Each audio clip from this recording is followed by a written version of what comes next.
కేంద్రంలో NDA hat trick విజయం సాధిస్తుందని ఎగ్జిట్ పోల్స్ అంచనా వేశాయి. అన్ని సంస్థలు మోడీ మూడోసారి ప్రధాని అవ్వడం ఖాయమని స్పష్టం చేశాయి.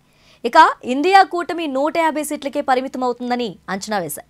లోక్సభ ఎన్నికలపై రిపబ్లిక్ టీవీ 2 సర్వేలు నిర్వహించింది. ఈ 2 సర్వేల్లోనూ ఎన్డీఏదే అధికారమని స్పష్టం చేసింది.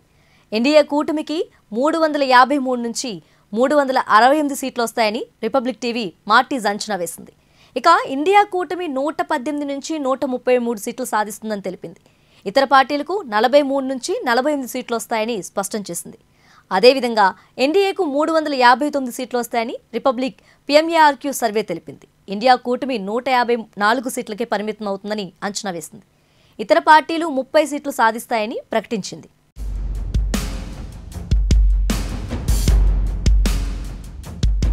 లోక్సభ ఎన్నికల్లో బీజేపీ మూడోసారి జెండా ఎగరేస్తుందని జన్ కీ బాత్ తెలిపింది.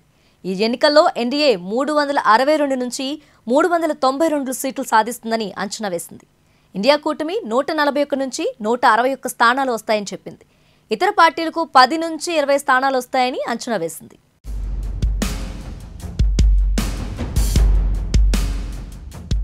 అదేవిధంగా మోడీ మూడోసారి ప్రధాని అవుతారని న్యూస్ నేషన్ అంచనా వేసింది.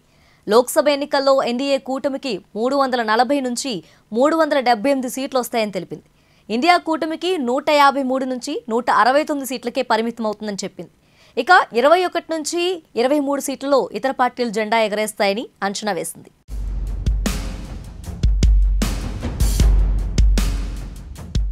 అయితే కేంద్రంలో మళ్లీ బీజేపీదే అధికారమని దైనిక్ భాస్కర్ తెలిపింది.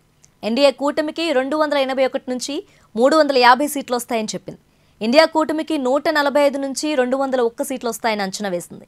ఇతర పార్టీలు 33 నుంచి 49 సీట్లు గెలుస్తాయని తెలిపింది.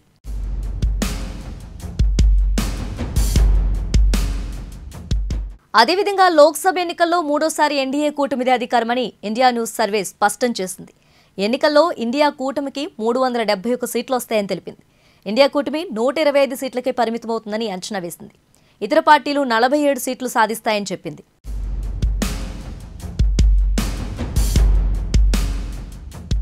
ఇకపోతే కేంద్రంలో బీజేపీనే హ్యాట్రిక్ విజయం సాధిస్తుందని ఎన్డీటీవీ అంచనా వేసింది.